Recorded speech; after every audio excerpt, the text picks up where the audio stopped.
You've got everything to lose, Tommy. I've got nothing to lose. Do you know why I haven't got everything to lose? Because I'm so happy and so comfortable in my life. I said before, I'm not boxing for money. Don't need it. I'm not interested. Happy with what I've got. I'm here because I love to fight. I love a challenge.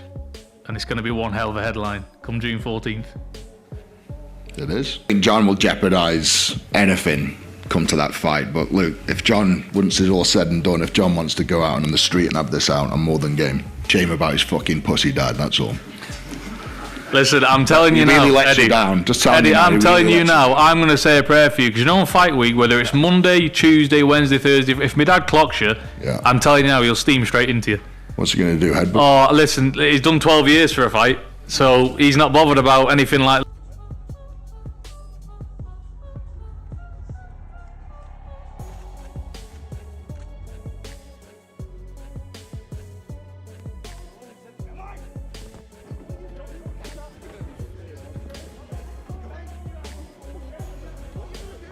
Eddie Hall directly challenges Tommy Fury by suggesting that his father is using him in the same way he once used Tyson Fury, implying a pattern of control and frustration inside the Fury family.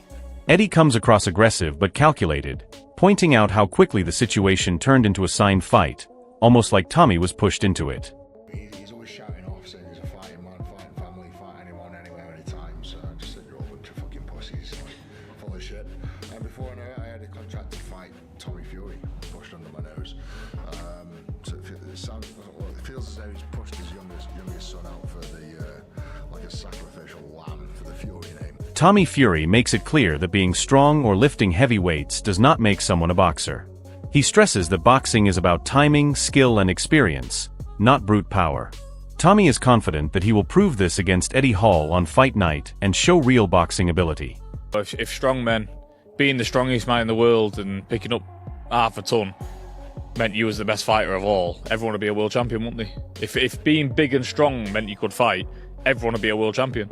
But in this game, it's not about how much weight you can lift. It's not about how strong you are. There's a ton more things to the fight game. And that's what I'm looking to show Eddie on the night. Eddie Hall recalls how tensions escalated after being dismissed by the Fury side, claiming they said he could not beat any member of the family. He responds aggressively by calling out their attitude and accusing them of being all talk and no action. This shows Eddie trying to position himself as the outsider who was challenged first, then pushed into accepting the fight. But he just basically blew his lid and said I couldn't beat any of the Furies. And I called his bluff. Just, well, you're all full of shit. You're all, you'll talk the talk. You walk around headbutting people, punching walls, put your money away. Eddie Hall vents his frustration at the Fury side, claiming he kept getting ignored and dismissed whenever he tried to engage with them. He calls them all talk and challenges their reputation, saying they act aggressive outside the ring but avoid real action. This is Eddie pushing the narrative that he was forced into demanding a fight rather than being invited into it. And then I was just so fed up. I was trying to get in nowhere with these guys. I'm like, look, you talk the talk, you fucking walk around headbutting and smacking people and punching windows and whatever else. I said, well, why don't you guys fucking put your money where your mouth is for once and fucking do something? And then the analyst breaks down Eddie Hall's biggest problem in boxing, highlighting his lack of understanding in distance, timing, and rhythm. While Eddie relies heavily on his power, the concern is that he becomes predictable and wastes energy. This is a technical warning that against someone like Tommy Fury, raw strength alone may not be enough to change the fight. Just pull off a miracle right hand. What I'm seeing makes me even more skeptical that that's possible because he doesn't understand space and distance. He doesn't understand timing and rhythm. He doesn't understand how valuable his right hand is.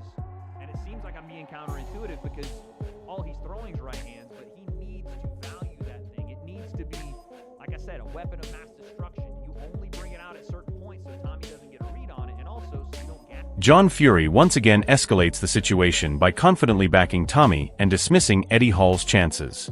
He emphasizes Tommy's speed and sharpness, while suggesting Eddie will struggle under pressure. However, his aggressive tone and personal remarks continue to add unnecessary heat to the build-up, shifting focus away from the actual sporting analysis. He's got to deal with Tommy. Tommy's going to do the chinning with him, as you've seen today.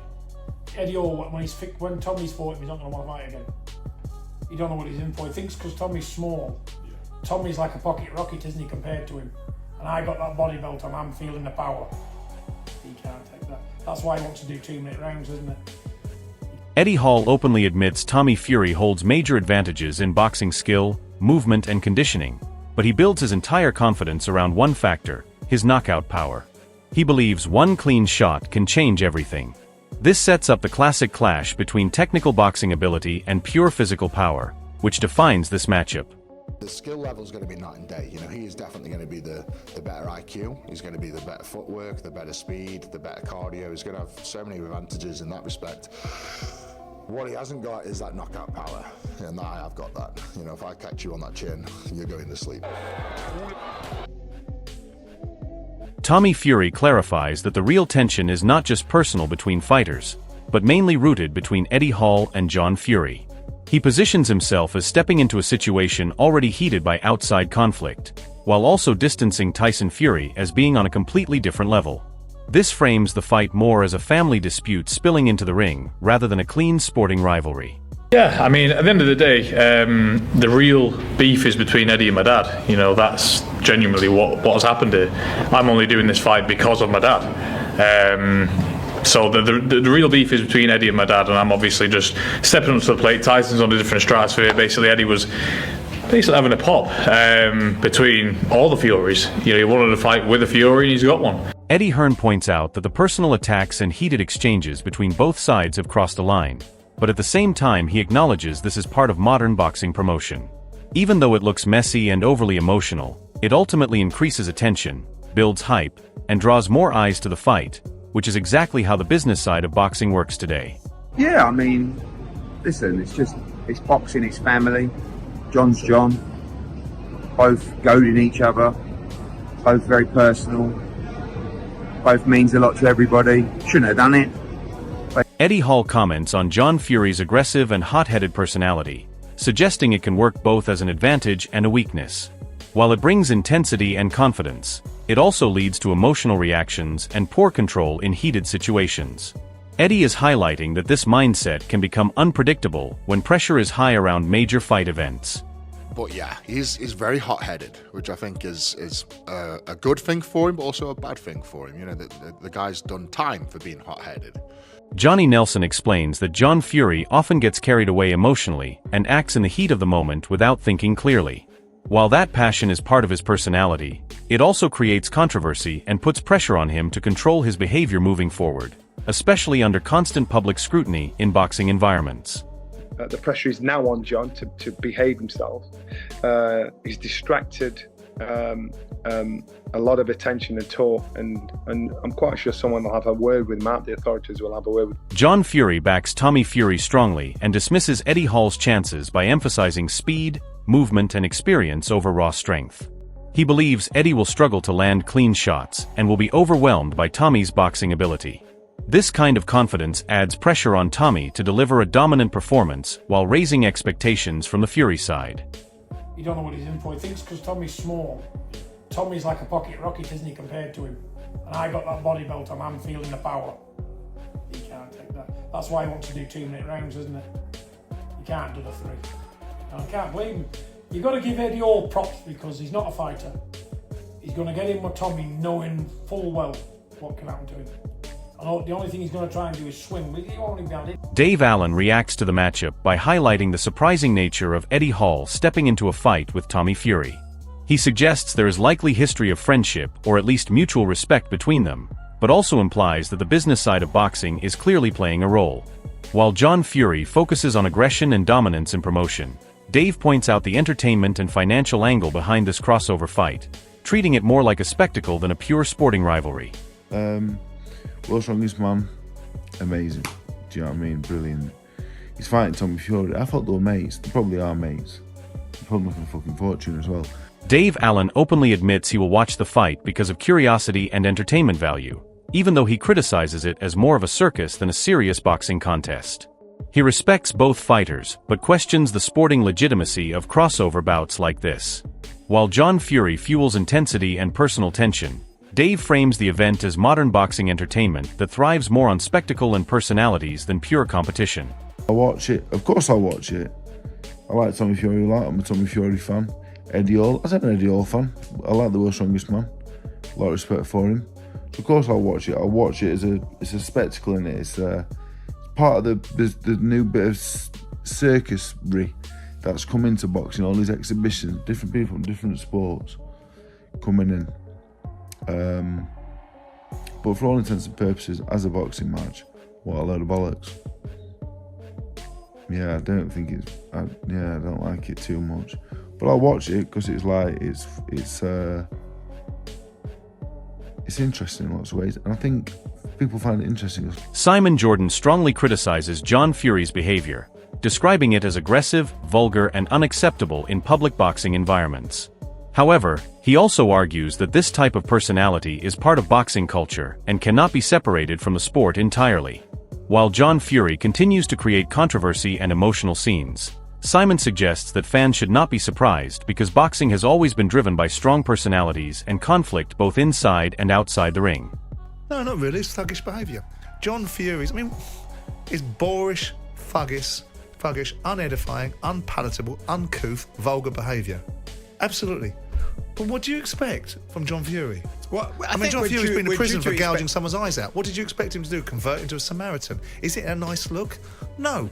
Was it a nice look over the years in boxing about so many things? This ridiculous sentimentalising of society and expecting everyone to behave in their best version of themselves. The Wade Plemons delivers a harsh assessment of Eddie Hall's training footage, questioning the quality and structure of his preparation. He suggests that Eddie appears technically unrefined and lacks clear direction in his boxing development. While John Fury continues building hype and confidence around Tommy, this analysis raises concerns about whether Eddie is truly ready for the technical demands of a professional boxing environment. The new sparring footage that I just saw is abysmal. I don't know what Eddie's been training. I don't know who has been training him. I know that he has been training, but my goodness, I don't know who with, what they're supposed to be working on or why. But let me just show you what I mean.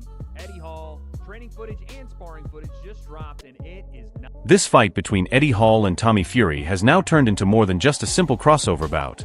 It has become a clash of pride, family tension, and public opinion.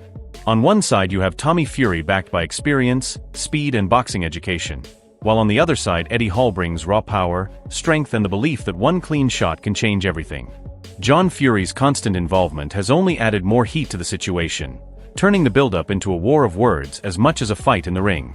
Critics like Simon Jordan and Wade Plemons question the seriousness of the matchup, while others like Dave Allen see it as pure entertainment that boxing now embraces.